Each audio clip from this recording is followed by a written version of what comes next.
Blog Talk Radio.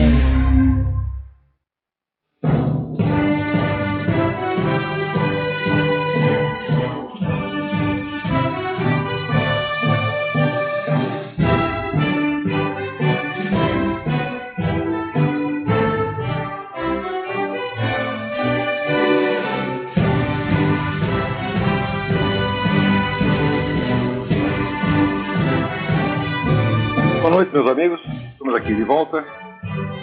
Eu queria, antes de tudo, chamar a atenção para um editorial que está na página do faroldademocracia.org com o título de A Semana em que Começamos a Virada. Acho esse editorial muito importante. Eu peço que vocês, depois do programa, deem uma olhada lá e leiam.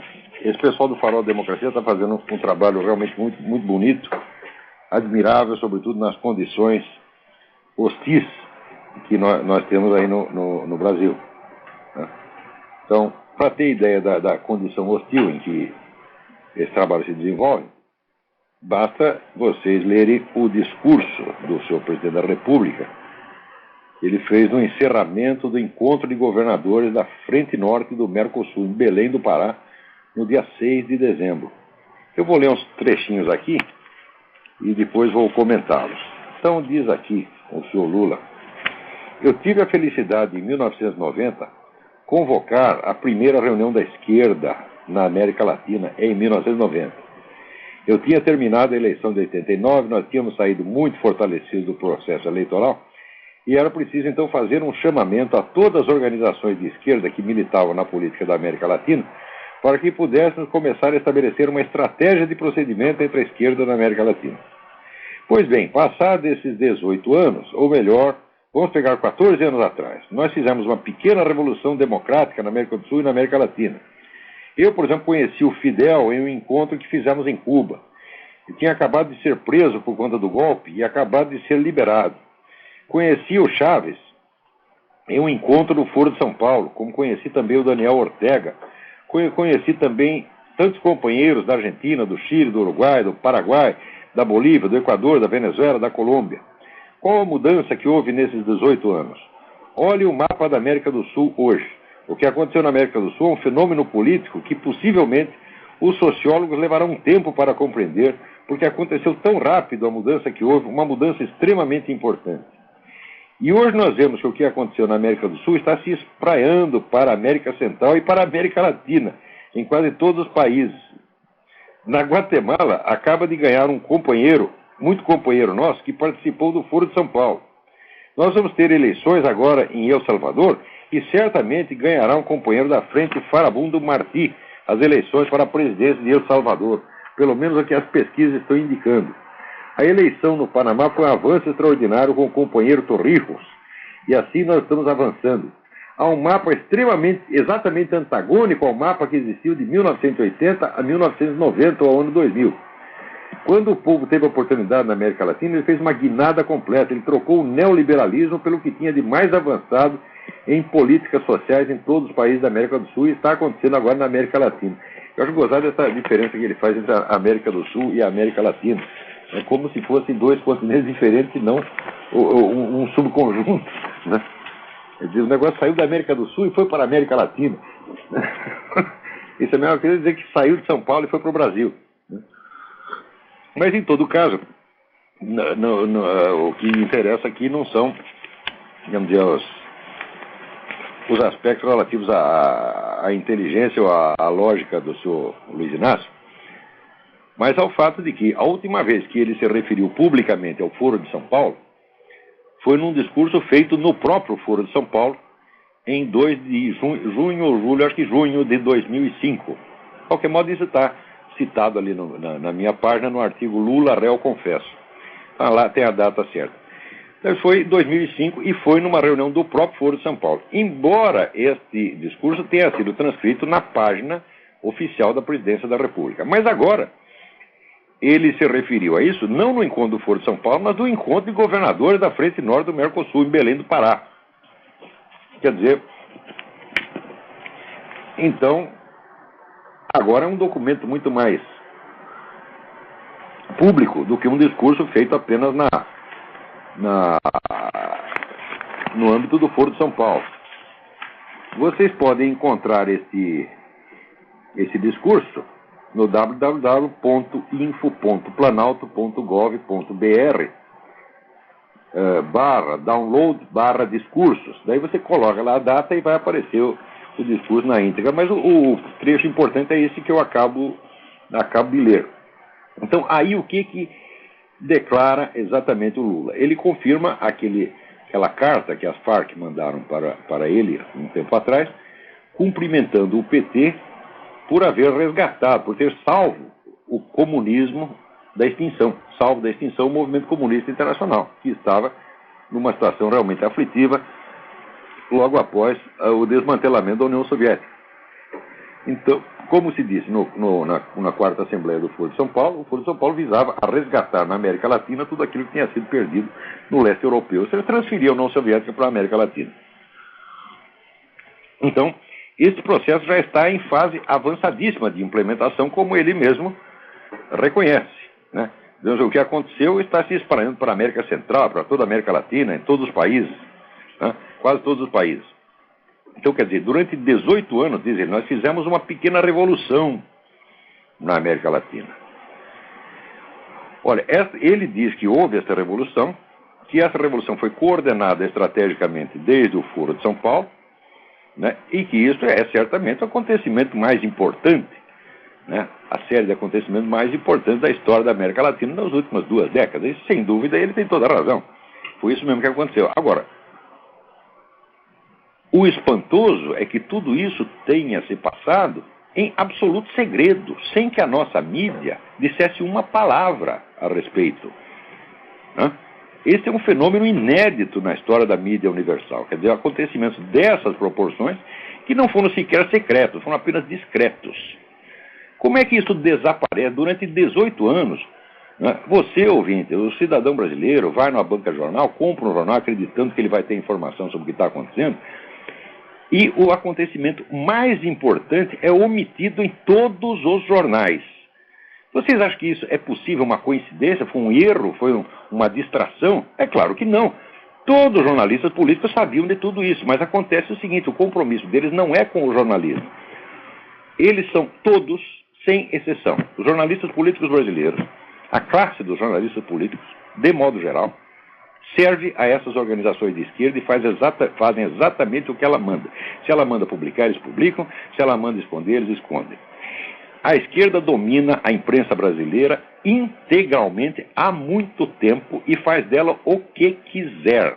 O que quiser. E ainda reclama que a imprensa é de direita, que a mídia é de direita. Por que eles fazem isso? Quer dizer, você domina a orientação geral dos jornais e pressiona, tá certo? Para dominar mais ainda. Quer dizer, você faz uma campanha dizendo que o outro lado é que tem o poder, e o que você quer dizer é que você ainda não tem o poder suficiente, você não tem todo o poder que você quer, você não está contente com isso. Veja, o Foro de São Paulo jamais poderia ter crescido e feito essa pequena revolução, como diz o Lula, tá certo? Se ele tivesse sido denunciado e debatido em público ao longo de toda a sua existência. Ele só pôde crescer porque ficou ali discretamente, à sombra. E quem colaborou com isso? Foi seu Roberto Irineu Marinho, foi seu Otávio Frias de Oliveira, foi toda essa gente, tá certo? E as redações em peso. De maneira, gente, que vocês estão na mão, tá certo, de uma classe de manipuladores extremamente perigosos, que não tem o mais mínimo respeito pelos deveres da profissão jornalística, mas que serve de todo o coração a essas operações estratégicas dos partidos de esquerda. Talvez tenha alguma redação, 1 ou 2 que não estejam envolvidos nisso, mas a maioria certamente está.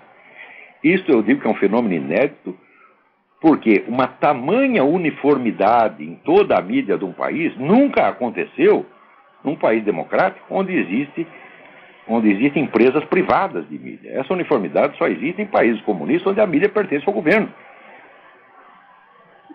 Agora, depois de terem colaborado com essa trama que envolvia partidos comunistas, partidos socialistas e organizações de narcotraficantes e terroristas, todos juntos, como diz no Lula, uma estratégia de procedimento para a esquerda da América Latina, depois de ter colaborado com isso, eles começam a se sentir um pouco incomodados quando o governo os oprime ou não lhes dá dinheiro. Então daí eles reclamam um pouquinho. E isso aqui no Brasil se chama de oposição hoje, de que a direita, a esquerda inconformada chama até de extrema direita. Você vê que eles não suportam direita nenhuma mesmo, né?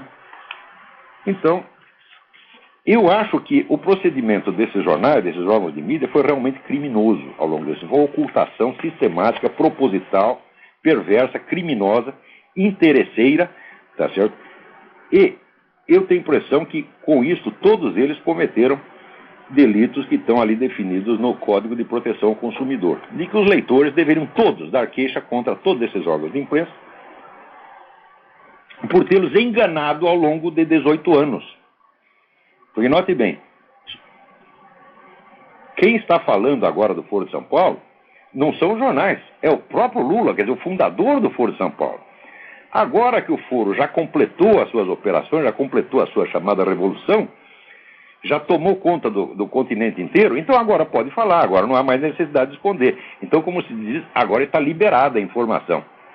Ou seja, todos vocês brasileiros foram enganados durante 18 anos por gente como o seu Roberto Irineu Marinho, o seu Otávio Frias de Oliveira e as suas respectivas redações, tá certo?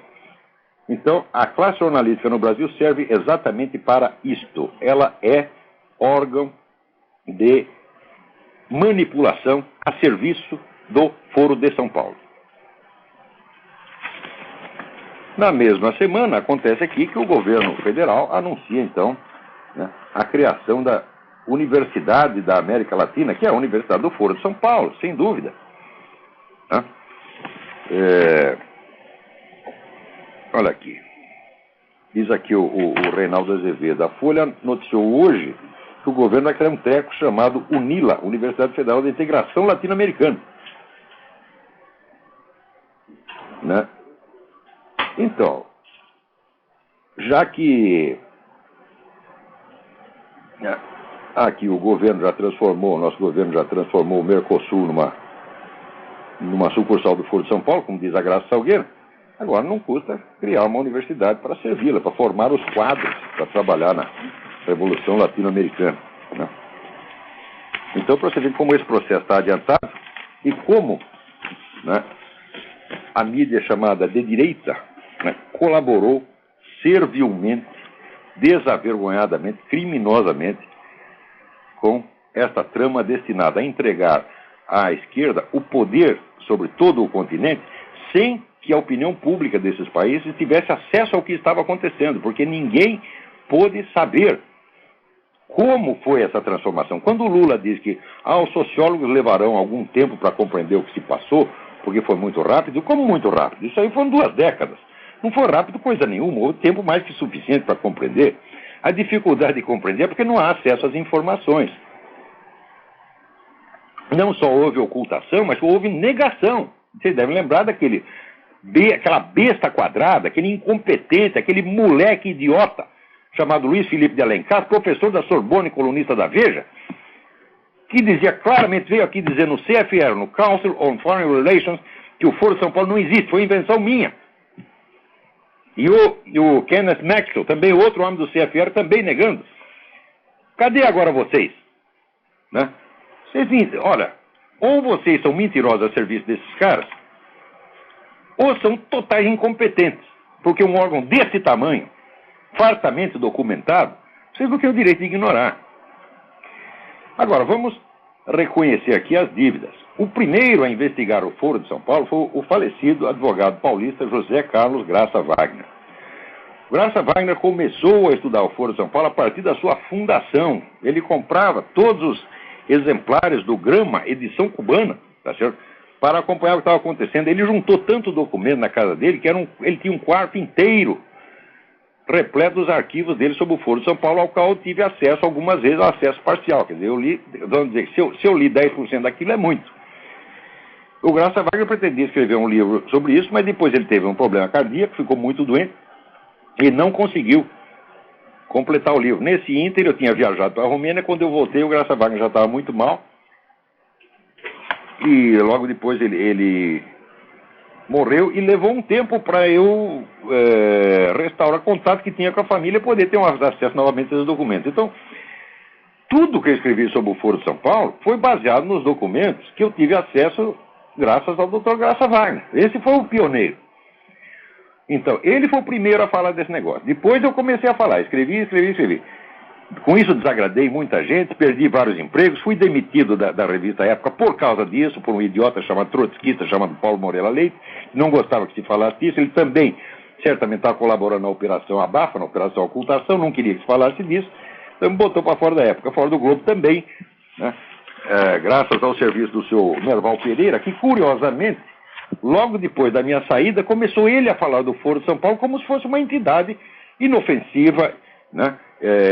E já conhecida há muito tempo, como se o Globo tivesse noticiado todas as assembleias do Foro de São Paulo.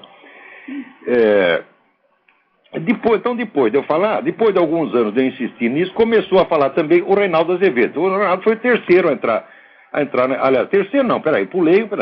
Primeiro foi o Graça Wagner, depois fui eu, depois foram os colunistas do Mídia Sem Máscara, Heitor de Paula, Graça Salgueiro, eles começaram a falar.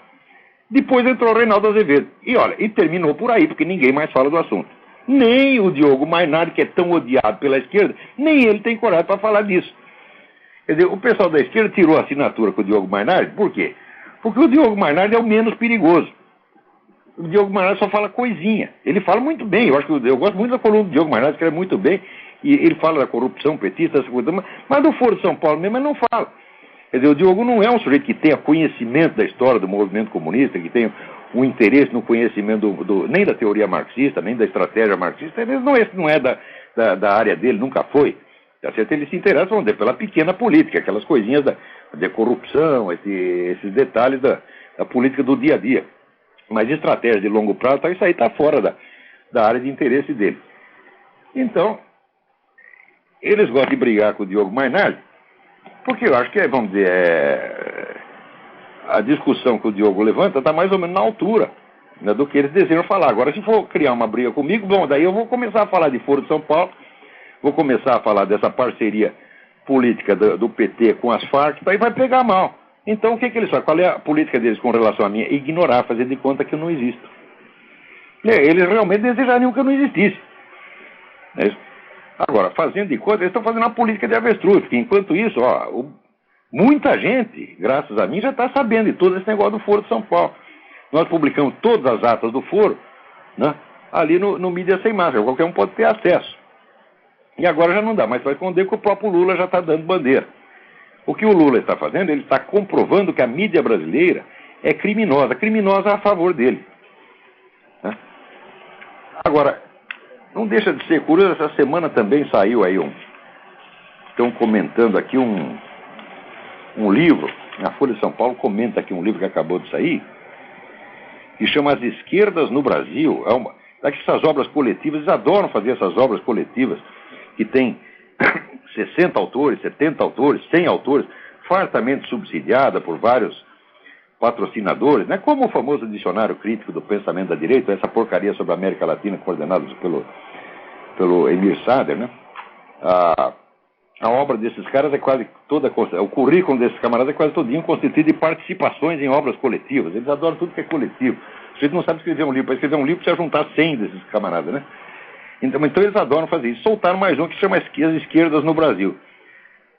Olha, pelo menos aqui, a matéria publicada na Folha de São Paulo a respeito, nem usa a expressão Foro de São Paulo. Olha que coisa extraordinária. Quer dizer, como é que é possível você contar a história da esquerda, né, na América Latina sem falar do Foro de São Paulo, que é a própria esquerda na América Latina, né? Então, pelo menos o autor aqui da matéria, que chama Oscar Pilagalo, foi meu foquinha no tempo que eu dirigi um semanário em São Paulo, semanário que acho que nem existe mais, chama Jornal da Semana, né? E eu ensinei os rudimentos da profissão jornalística para ele, mas ele já deve ter esquecido, né? Porque, vamos dizer, o jornalismo que eu saiba é você se interessar pela realidade, tá certo? E não, vamos dizer, pelos estereótipos convencionais, né? E pelas conveniências, e de repetir somente aquilo que é conveniente a uma certa ala política. Mas, de qualquer maneira, ele segue aqui a definição de esquerda do Norberto Bobbio. Olha, se tem um sujeito que nunca entendeu merda nenhuma de política, embora passasse a vida falando dela, é Norberto Bobbio. Norberto Bobbio é um dos camaradas mais burros que já opinaram sobre a política no universo. Mas como ele escreveu um enorme dicionário de 2.000 páginas, fez um sucesso enorme no Brasil, né? O Brasil gosta dessas coisas assim, dessas obras que são grandes demais para ser lidas. Eles gostam exatamente porque uma obra de 2.000 páginas não pode ser lida, então serve de obra de consulta. Se você escreve um livro de 100 páginas, ninguém lê, ninguém compra. Porque de 100 páginas você não tem pretexto para não ler. Agora, 2.000 você tem pretexto. Então todo mundo comprou essa merda desse dicionário de política do Norberto Bobbio. Então, o Norberto Bobbio define assim: ser de esquerda é ser guiado pela perspectiva da igualdade social. Olha, mas que coisa mais cretina. Quem quer que tenha estudado um pouquinho do próprio Karl Marx, né, sabe que nenhuma corrente política pode jamais ser definida apenas pelo seu discurso de autolegitimação. Quer dizer, existe o discurso de autolegitimação e existe a ação, existe o objetivo proclamado, existe o discurso de autolegitimação e existe a ação empreendida para implementar esses objetivos. Tá certo? Então, existe sempre uma articulação entre o discurso de autolegitimação e a ação empreendida. E é só na dialética entre os dois que você compreende o que é uma corrente política. Mas o Norberto Bobbio não sabe disso. Ele acha que ele pode definir a esquerda só pelo seu objetivo proclamado autolegitimador. Então, agora, na realidade das coisas, como é que se articula, vamos dizer, ação e discurso? Inclusive, o discurso é parte da ação. O discurso não tem uma existência autônoma em política, né? Veja, a esquerda, de fato, usa o discurso da igualdade econômico-social.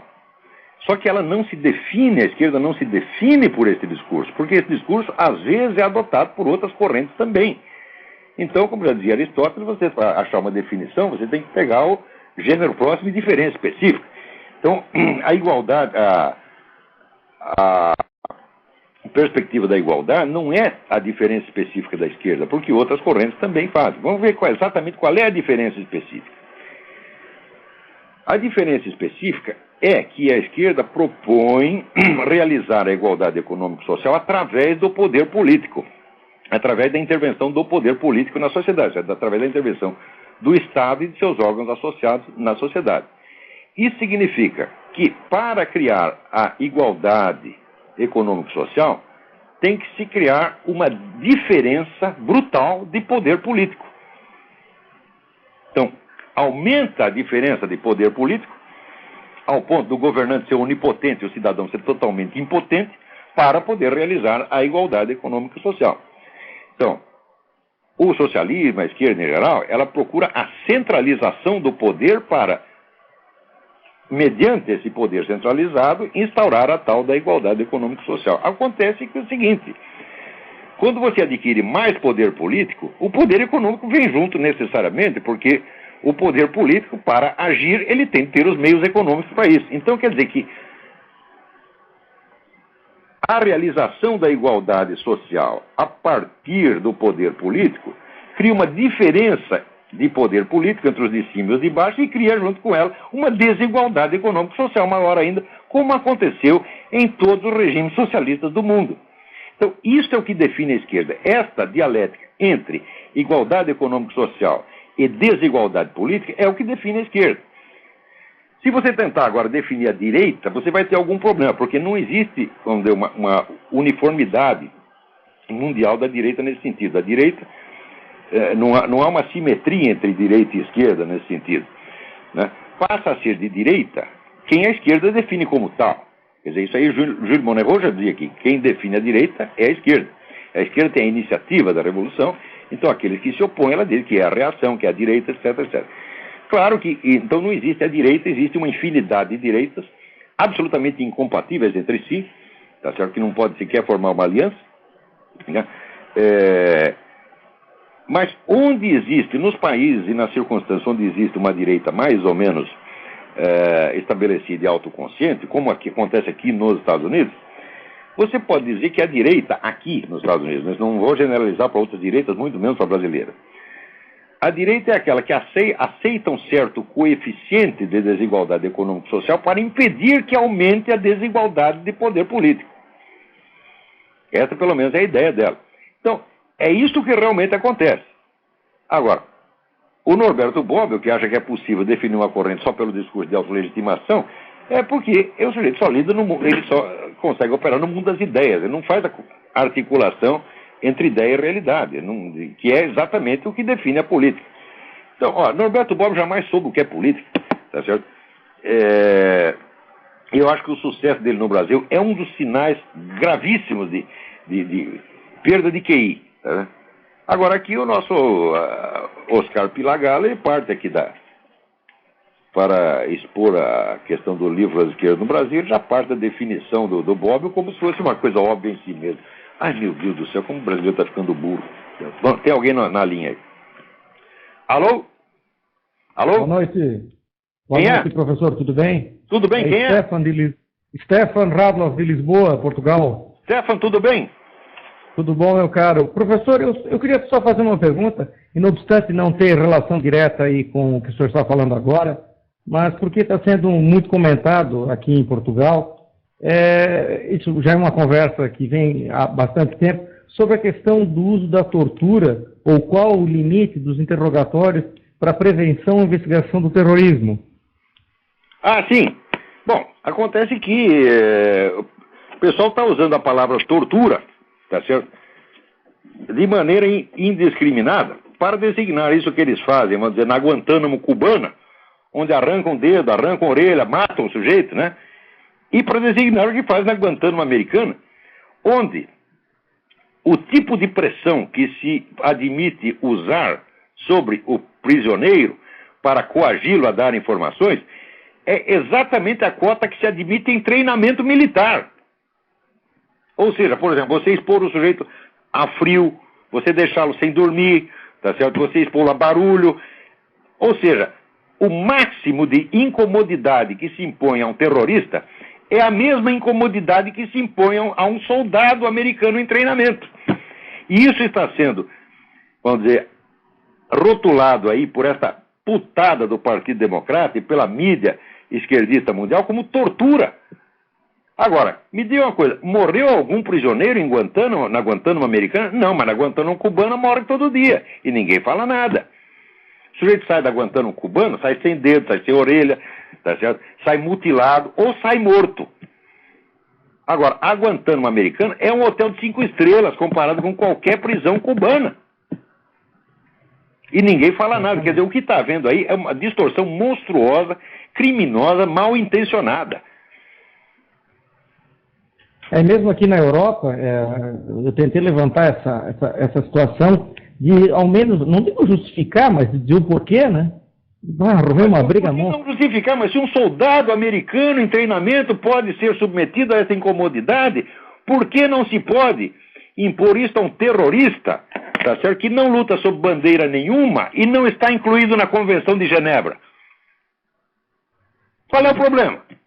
Você tem que tratar os camaradas assim a pão de ló? É inteiramente absurdo. Chamar isso de tortura, isso é que é, vamos dizer, é torturar a semântica, tá vendo? Agora, vamos dizer, você influenciar as pessoas através do jogo de palavras, mudando o sentido das palavras, tá certo? E fazendo com que o discurso tenha uma autonomia em relação à realidade, e ele exerça uma influência, um impacto direto sobre a emoção do público, isto é o que essa turma da esquerda faz o tempo todo. Exatamente. Quer dizer, o esquerdismo é mentira na sua própria base, é mentira na sua raiz. A mentalidade revolucionária é constituída de mentira, de falsificação na sua base. Quer dizer, eles não conectam discurso com a realidade, é proibido conectar. Por exemplo, como é que se você usa a mesma palavra, né, para dizer, se o soldado americano é submetido às mesmas condições desconfortáveis que o terrorista prisioneiro, tá certo? E você vai chamar isso de tortura, então quer dizer, todos os soldados americanos estão sendo torturados, porra. Agora, por que num caso chama treinamento militar, no outro chama tortura? Então, tortura, que eu saiba, é aquilo que implica, vamos dizer, um sofrimento intolerável. Até porque, geralmente, quem fala sobre isso é justamente os que não dominam qualquer informação precisa sobre o que acontece, né? não dominam a informação precisa porque a mídia inteira lhes nega. Porque a mídia é órgão do Foro de São Paulo. Esses donos de jornais no Brasil são todos paus mandados do Foro de São Paulo. São paus mandados em suas próprias redações. Olha, esses donos de jornal têm medo de entrar na redação. A redação manda e faz acontecer. Tem lá um comunista na chefia da redação e grita e o dono do jornal fala, sim senhor, é assim que acontece. Olha, não foi nenhum nem dois donos de jornal que já confessou, eu estou aqui cercado, tá certo? Estou apavorado aqui. Todos eles dizem isso. Não tem culhões, não tem duas bolas no meio das pernas. Não são homens, são uns merda, tá entendendo? É isso que Professor, acontece. A minha segunda indagação, só para... Agora, quanto à mídia europeia, leia o livro do Vladimir Bukovsky, que se chama Julgamento em Moscou. Vladimir Bukovsky. Vladimir Bukovsky foi o primeiro, é um exilado russo. Ele foi o primeiro pesquisador ocidental a entrar nos arquivos do Partido Comunista Soviético quando foi aberto. E lá ele descobriu que nos 10 anos anteriores, a KGB estava financiando praticamente toda a mídia de centro-esquerda na Europa. A chamada imprensa, né, de esquerda democrática, toda ela recebia dinheiro da KGB. E está aí explicado o que acontece. Né? Tá certo. Professor, só a segunda indagação que eu queria lhe fazer, vou desligar para dar oportunidade para outra, que hoje foi muito falado aqui nos jornais em Portugal, nos jornais espanhóis também, sobre essa criação desse Banco do Sul, ou Banco Americano, com uma ênfase da iniciativa do Hugo Chávez, enfim, como alternativa ao Banco Mundial, ao Fundo Monetário, enfim. Mas olha, Banco Mundial e Fundo Monetário só ajuda essa gente. Isso aí eles estão se fazendo de vítima, tá certo? Dos seus próprios patrocinadores, exatamente como fazem com a mídia. A gente sabe que esse negócio de banco de desenvolvimento, esses bancos internacionais, todos só ajudam essa turma da esquerda, meu Deus do céu. E a turma da esquerda ainda reclama para se fazer de vítima. Para quê? Para disfarçar perante a opinião pública. Para a opinião pública não perceber que eles estão sendo protegidos e ajudados, então eles reclamam. É Habermas, né? Como é? É Habermas, né? É o Habermas, exatamente. Isso aí é o Habermas que ensinou os caras. Esse é outro bom filho da puta também. Exatamente. Mas então tá, professor, muito obrigado. Obrigado. Lhe agradeço. Obrigado. Grande abraço. Abraço. Agora, tem um assunto aqui nessa semana que vocês não podem esquecer, que é o livro do Roberto Macedo, né? A Revolução Quilombola. Vocês têm que procurar esse livro, porque esse negócio de quilombola é o seguinte. O governo Lula assinou um decreto de que pessoas que se digam descendentes dos habitantes dos antigos quilombos, basta o sujeito dizer que é um... Olha, meu bisavô morou num quilombo que ficava aí onde está a sua casa. Ele toma a sua casa. A única prova que ele precisa apresentar de que ali havia um quilombo e de que ele é descendente do quilombo é a declaração dele. O governo Lula fez isso. Ora, no Brasil, metade da população é constituída de negros e mulatos, chamados afrodescendentes. Então, essa metade... Né? Atenção aí, se você tem um pouquinho de sangue negro, inclusive tem, né, como eu tenho filho mulato, eu aviso, ó, meus filhos, vocês estão aí no Brasil, vocês vão correndo lá e digam assim, olha, meu tetravô tinha um quilombo. Chega lá na casa do Eduardo Suplicy, olha, meu avô tinha um quilombo aí, você sai daí, a sua casa é minha. Tá vendo, meus filhos? Ó, Gugu, Davi, Thales, vocês estão aí no Brasil, né? Não se esqueça, né, a sua mãe é afrodescendente, vocês também são afrodescendentes. Então, corre lá e pega rapidinho. Vai lá na casa do Lula, tá entendendo?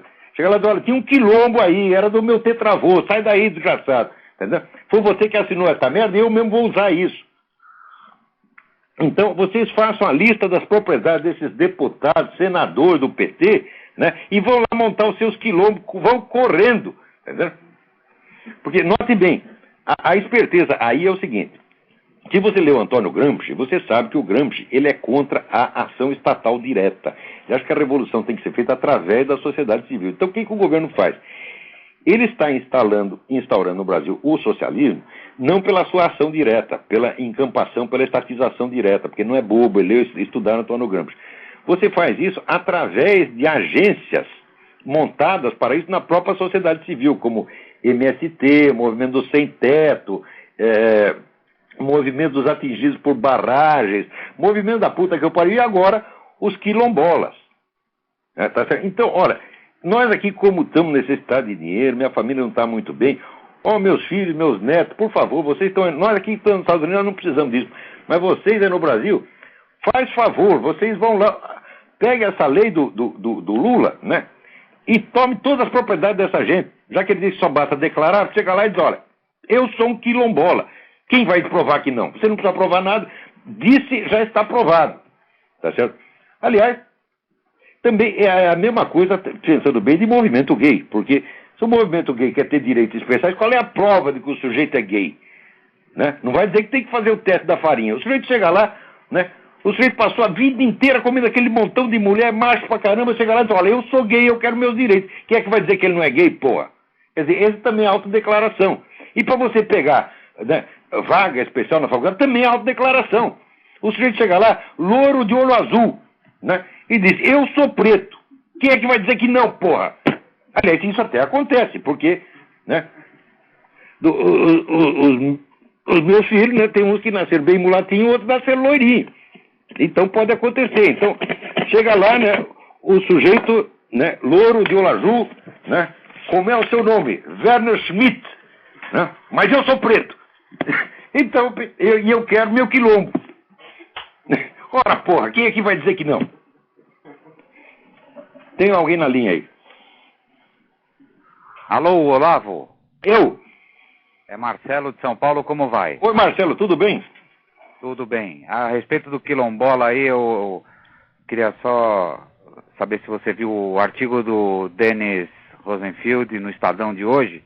Diz que ele está denunciando essa coisa, eu não li esse artigo, mas me falaram.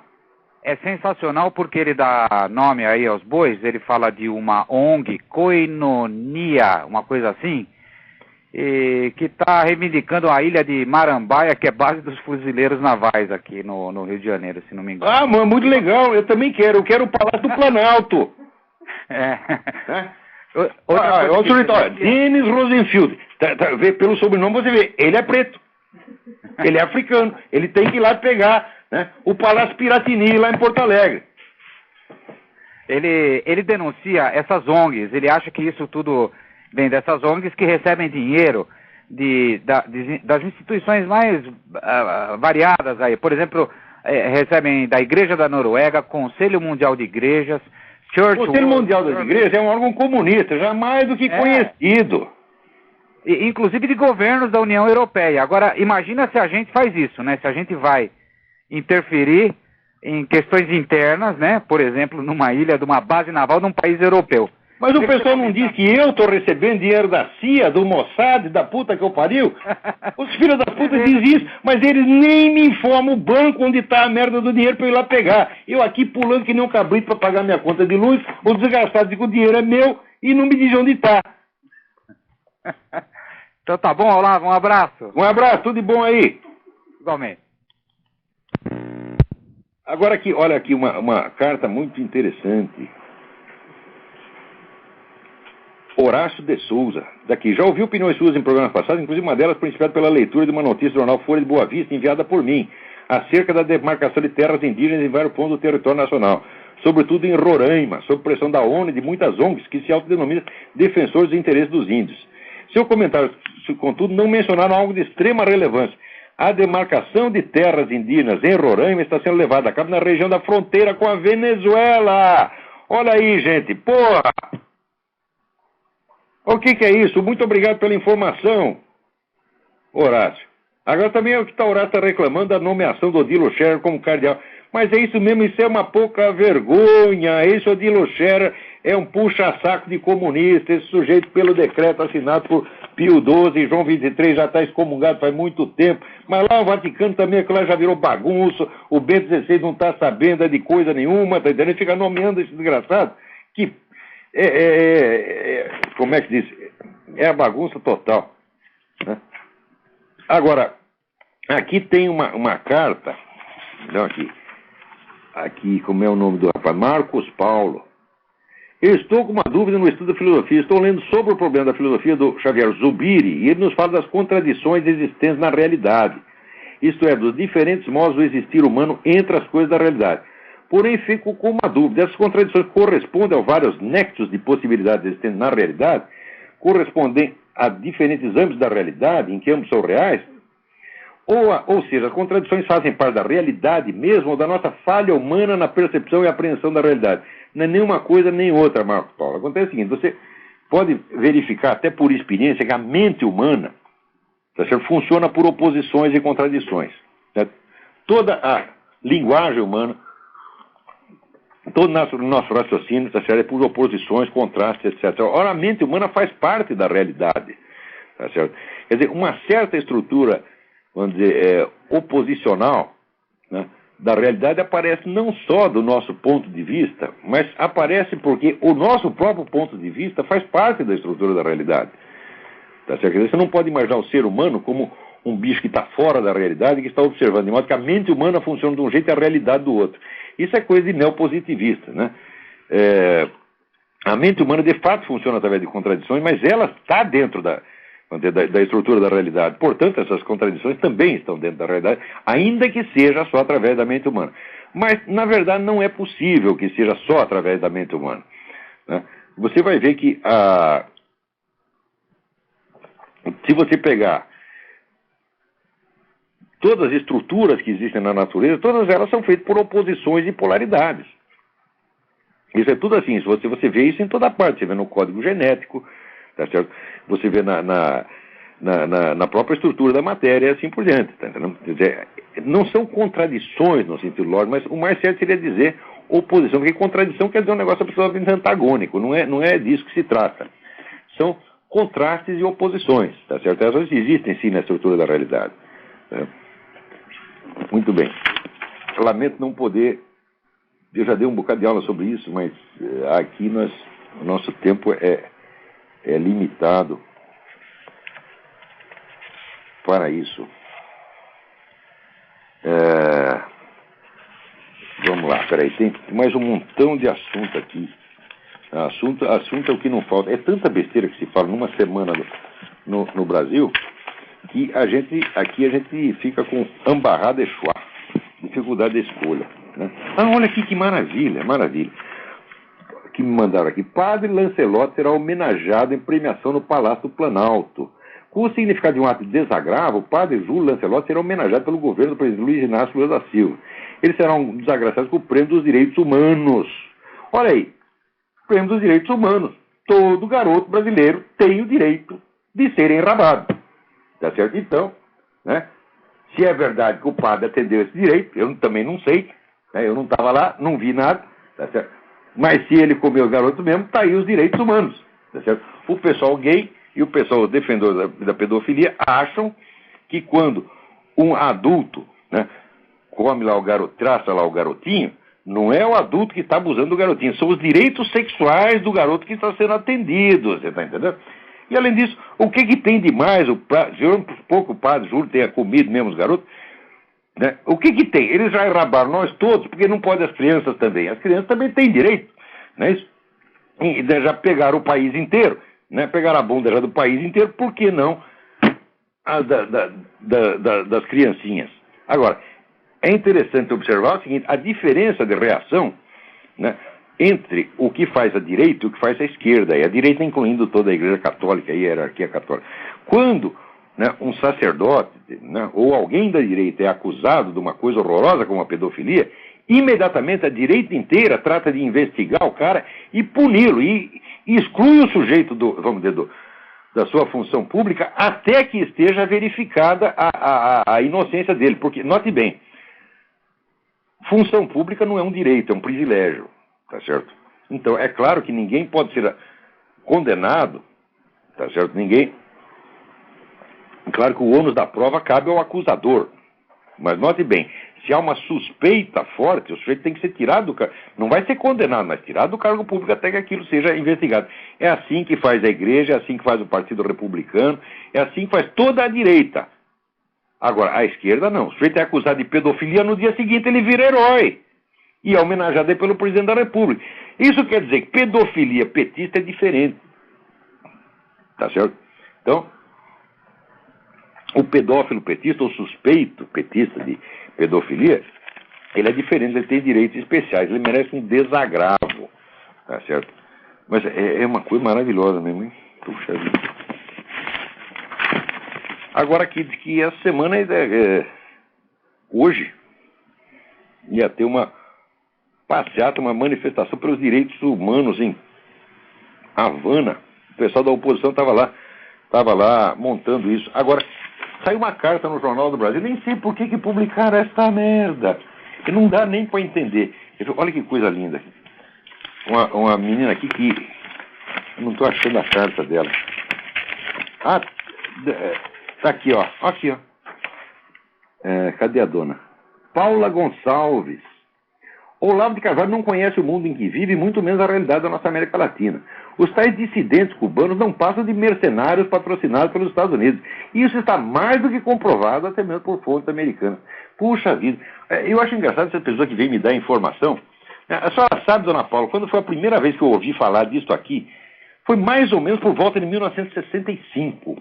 Né? Isso aí era o que toda a esquerda brasileira dizia na época. Né? E eu me lembro até que a expressão, né, máfia cubana, né? Quer dizer, qualquer sujeito que saía de Cuba, né, numa balsa, num pneu, tá certo? Num barril, né, e chegava lá morto de fome, até ter escapado dos tubarões, já era instantaneamente um membro da máfia cubana, um milionário traficante de droga, né? E, claro, isso está aprovado por fontes americanas, o Partido Comunista Americano, o Noam Chomsky, né, o Michael Moore, essas são as fontes americanas que a senhora se baseia. Ó, dona Paula, vai estudar, mulherzinha, que porra. Não me enche o meu saco. A senhora nasceu ontem, não sabe de merda nenhuma. Venha a senhora aqui até a Flórida, venha conhecer aqui os dissidentes, né? Venha ver o quanto de dinheiro estão recebendo do governo americano, né? Ora, meu saco. Então, vai ver esse pessoal lá em Cuba, né? Que tudo ganha $10 por mês, né? O pessoal dos dissidentes lá estão assim, pô. Agora, não sei o que deu essa passeata, essa manifestação. Será o primeiro depois de 40 e tantos anos, né? Peraí, tem alguém na linha, vamos lá. Alô? Alô? Olavo? Eu? É o Carlos de Londrina? Carlos, tudo bem? Tudo jóia. Olavo, eu escutei uns programas anteriores e você faz um comentário rápido sobre uma peça que o educador, né, Rubem Alves, teria escrito, fazendo apologia do homossexualismo, etc. Eu queria a fonte disso aí. Ih, rapaz, eu não me lembro mais, eu preciso procurar. Eu tenho aqui todos os materiais que eu uso para todo o programa, eu tenho tudo colecionadinho. Ver para todo programa, eu passo o dia inteiro, às vezes 2 dias, lendo e-mail, né, e colecionando selecionando os mais importantes. Os mais importantes dão pelo menos 30 páginas. E geralmente aproveito só uma parte. Mas está tudo arquivado no meu HD. Eu posso procurar lá. Não, Olavo, porque minha preocupação é a seguinte, é porque nos cursos de pedagogia no Brasil, você percebe uma citação assim, enfática sobre esse autor, e a gente sabe, lendo os artigos dele, o grande número de anacronismos que você encontra ali, né? O Rubem Alves é uma besta quadrada, é um inepto incapaz, você está entendendo? Só no Brasil que um sujeito desse pode fazer sucesso. Aliás, no Brasil, para fazer sucesso, é absolutamente necessário ser incapaz, porque o Brasil tem ódio ao conhecimento. Ódio. Se você lê os romances do Lima Barreto, que passa no começo do século XX, tá, já estava lá, isso já está arraigado na sociedade brasileira. Então, ele é um incapaz, ele sabe que ele não consegue adquirir conhecimento, então ele não quer que você também tenha. Porque a diferença da cobiça e a inveja é, se eu vejo que você tem uma coisa boa e eu quero essa coisa para mim, é cobiça. Agora, se eu vejo, não tem esperança de ter, só quero que você perca a sua, aí é inveja. Então é isso. O brasileiro, quando vê um sujeito que tem conhecimento, ele quer matar o cara, quer destruir. Ele não quer nem adquirir o mesmo conhecimento para poder se nivelar com o cara. Não, ele não tem esperança de fazer isso porque tem preguiça de estudar. São todos assim. É por isso que os brasileiros têm sempre o último lugar nos testes internacionais e gostam disso. Está lá o nosso presidente que fala metamorfose e sanguessuga. É aí. Né? Agora, qual é o problema? Se o professor, o chefe do departamento de ciência política acho que é da Unicamp ou da o Elmir Saad, escreve Getúlio com LH. Ora, porra! Mas então tá bom, Olavo. Obrigado. Então tá bom, obrigado. Até a semana que vem. Eu vou tentar descobrir isso aí pra você, mas eu só tenho certeza que eu tenho isso aqui. Qualquer coisa você manda pro Silvio que eu entro em contato com ele. Tá bom, obrigado. Falou. Agora aqui, já tem aqui uma nota do Júlio Severo, dizendo: um grupo homossexual dentro do Partido dos Trabalhadores está requerendo medidas contra o deputado Henrique Afonso, membro do PT. Né? O Afonso, ele é contra que é evangélico, né? E é contra o homossexualismo, então ele está arriscado até a ser expulso do PT. Olha aqui, Henrique Afonso, se isso acontecer, mas isso é uma honra. Ser expulso do PT, né? Qual é o outro sujeito que foi expulso? O Caio César Benjamin não foi expulso do PT? Foi porque ele mostrou que aquilo era tudo um bando de ladrões, vigarista, canalha, entendeu? Daí foi expulso. Se a mesma coisa acontecer para você, sinta-se honrado, né? Vergonha está no PT, Henrique Afonso. Isso não se faz, pô. Como é que você que é evangélico, você que é cristão, como é que você entra no meio desse bando de vigarista? Não pode. O que você está fazendo lá? Vai para a igreja, rapaz. Para com isso, né? Então, se for expulso, eu não vou ficar com dó de você, não. Eu vou aqui comemorar, né? A melhor coisa que aconteceu na sua vida. Agora, veja o que eu estava falando no começo, que dizer que a esquerda quer a igualdade, não. Ela alega a igualdade econômica. Isso é uma alegação a ser atingida no futuro, se possível. Agora, o meio para atingir isso qual é? O aumento de poder político da própria esquerda. Cria um desnível de poder político, de modo que a esquerda pode pôr na cadeia quem ela quiser. Tanto faz ela alcançar esse poder político por meio violento, por meio democrático, entre aspas, o desnível existe do mesmo jeito. A centralização é a essência da esquerda. Vamos lá. Tem mais alguém na linha aí? Alô? Alô? Alô? Alô? Alô, Olavo, é o Renato? Renato? Ô, Olavo. Tudo bem? Parabéns pelo programa em primeiro lugar. Obrigado. Em segundo lugar, eu queria falar que esquerdista é tudo verme mesmo. A gente estava fazendo na PUC de São Paulo, a gente tem um problema muito sério com isso aí, entendeu? Eu faço história lá e não tem muito tempo o pessoal invadiu a reitoria de lá, estavam fazendo uma puta de uma palhaçada, entendeu? Lá na frente, finalmente veio a polícia para tirar aquele povo e eu e algum pessoal da minha sala ali, na minha posição dá para chamar aquilo ali para de 200 moleques, entendeu? O pessoal chegou a chegar a ameaçar a gente, falando que ia matar a gente ali. Mas eles podem fazer o que quiserem. No fim, olha, os próprios reitores dessa universidade gostam disso. Isso aí está tudo combinado, tá entendendo? Quer dizer, eles realmente eles não se contentam em ter um poder sobre toda a mídia e sobre todo o sistema educacional. No fim, eles não tendo contra quem organizar protestos, eles organizam protestos contra eles mesmos.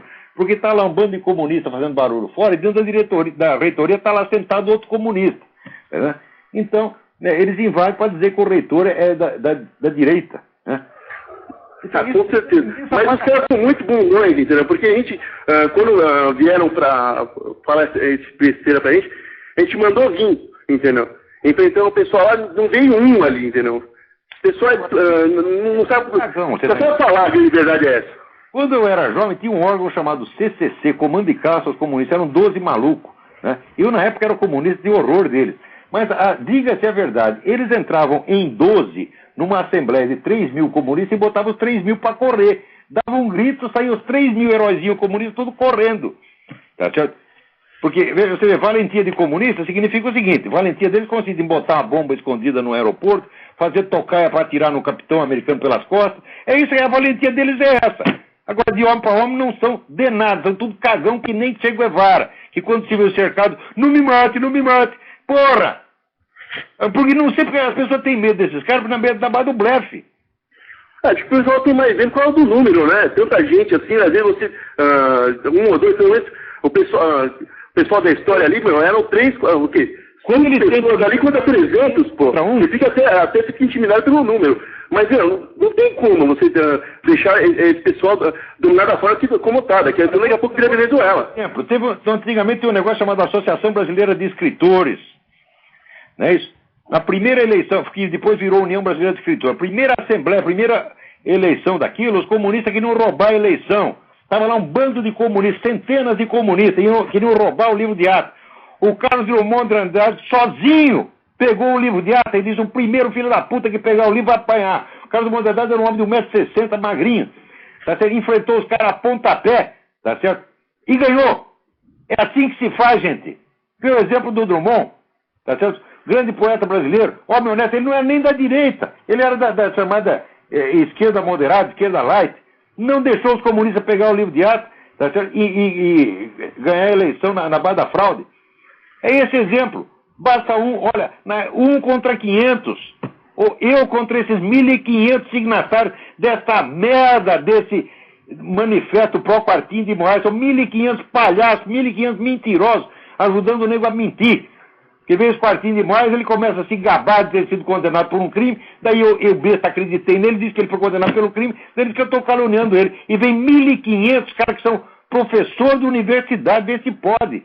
Vê quem está, a nossa juventude, na mão de quem ela está. 1.500 solidários contra o cara que foi objeto de calúnia. Calúnia que saiu da boca dele mesmo. Ora, porra, esse é tudo palhaço. Não se intimide, não. Esses caras não são de nada. Em 64, como é que foi? O general Mourão Filho saiu de lá de Minas Gerais e foi descendo para o Rio de Janeiro. Essa putada toda já saiu tudo correndo para dentro das embaixadas, achando que iam matar eles. Não mataram ninguém. Ninguém deu tiro, não morreu ninguém. De 31 de março para 1º de abril de 64, não morreu ninguém. Quando eles foram ver, já estava tudo dentro das embaixadas. Agora, pagaram um mico tremendo. Daí ficaram com raiva. Você leu Lord Jim? Lord Jim é o sujeito que é um capitão de navio que dá uma tempestade e ele se apavora, né?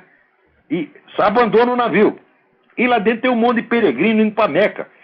Né? E os peregrinos não abandonam o navio, eles levam, a tempestade passa e eles levam o navio. Quando o capitão chega no porto de barquinho, ele vê o navio dele mesmo lá.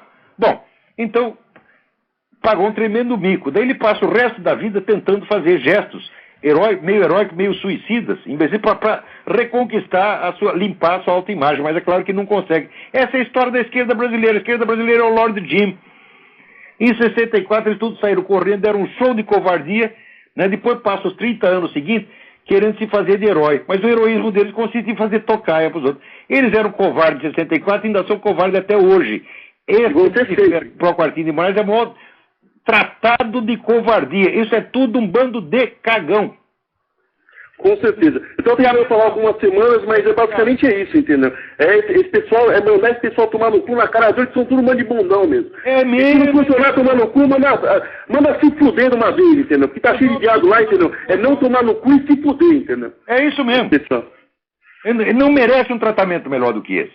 Não, tudo um bando de verme. Vigaristas, ladrões, mentirosos, manipuladores. Todos eles só querem cargo público. E mais dinheiro, dinheiro, dinheiro, dinheiro, dinheiro. Só pensam nisso o dia inteiro. E dizem que estão lutando pela igualdade. Ora, que porra! Mas tá bom, lá. Muito obrigado. É só para fazer esse desabafo. Já estou tentando algumas semanas. Muito obrigado. Um abração. Uma boa noite. Bom, e acho que já estamos aqui terminando, né? Terminando aqui o nosso programa com as nossas, né, homenagens ao padre Júlio Lancelotti. Né? Parabéns pelos seus empreendimentos em prol da infância brasileira, estendendo a ela o direito que o PT já deu a todos nós, né, de tomar naquele lugar. Todos já tomamos, agora chegou, os adultos já tomaram todos, chegou a vez das criancinhas. Então, até a semana que vem, muito obrigado.